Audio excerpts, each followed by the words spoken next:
Hello ஃபேமி, நம்ம ஆளுங்க bike ஓட்ட சொல்ல சில சேஷ்டா எல்லாம் பண்ணுவாங்க. எதுக்கு வர யாருன்னு இவங்க தெரியாது, இவங்க யாருன்னு அவங்களுக்கு தெரியாது. ஏன்னா கெத்துக்காக பைக் ஓட்ட சொல்ல ஆயிட்டு போகுது. போற வழியில ஏதாச்சும் கோயில் இருந்தா சாமிக்கு அப்படின்னு பிளைங் வச்சுட்டு போறது, ஏதாச்சும் ஒரு செலிபிரிட்டி பார்த்தா பின்னாடியே ஓடுறது, இதெல்லாம் நல்லாவா இருக்கு? நீங்க வர்றது நீங்க உழுது இல்லாம எதுக்கு வரணும்னு உள்ள வைக்கிறீங்க.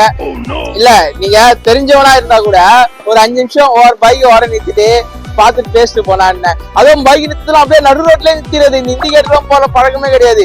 நோ, எங்க அப்பா தான் வந்து கான்ட்ராக்ட் எல்லாம் கஷ்டப்பட்டு கான்ட்ராக்ட் எடுத்து நல்லபடியா ரோடு போட்டு இவங்களுக்காக ரோடு போட்டு விட்டா மாதிரி வண்டி ஓட்டுறது. சாமி கும்பிடுறதுல கூட நம்ம ஆளுக்கு வந்து ரொம்ப அர்ஜென்ட் தான். ஒரு நிம்மதியா கும்பிட்டு போறதுலாம் கிடையாது. ஏன் ப்ரோ, நீங்க தான் உயரீங்க, நான் தான் எதிர்க்க வர வேணா உயர வைக்கிறீங்க. எதுக்கு ப்ரோ இந்த மாதிரிலாம் போனோம்? ஒரு 5 நிமிஷம் தெரிஞ்சுனா நின்று நிம்மதியா பேசிட்டு போங்க. சாமிக்கு முன்னமா நின்று கும்பிட்டு போங்க. எவனோ ஒரு செலிபிரிட்டி நீங்க பின்னாடி ஓடுறீங்க. ஏதாச்சும் ஒண்ணு ஆச்சுன்னா உங்களை அவன் வந்து பாப்பானா? இல்ல சொல்லுங்க, உங்களை வந்து அவன் பாப்பானா? உங்களை மாதிரி அவன் 1000 பேர் பாத்துருக்கான். நீங்க அவனுக்கு ஒரு ஆளே கிடையாது. நம்ம வந்து அந்த மாதிரி ஒருத்தன் பின்னாடி ஓட கிடையாது. அது ஃபர்ஸ்ட் நல்லா தெரிஞ்சுக்கிங்க.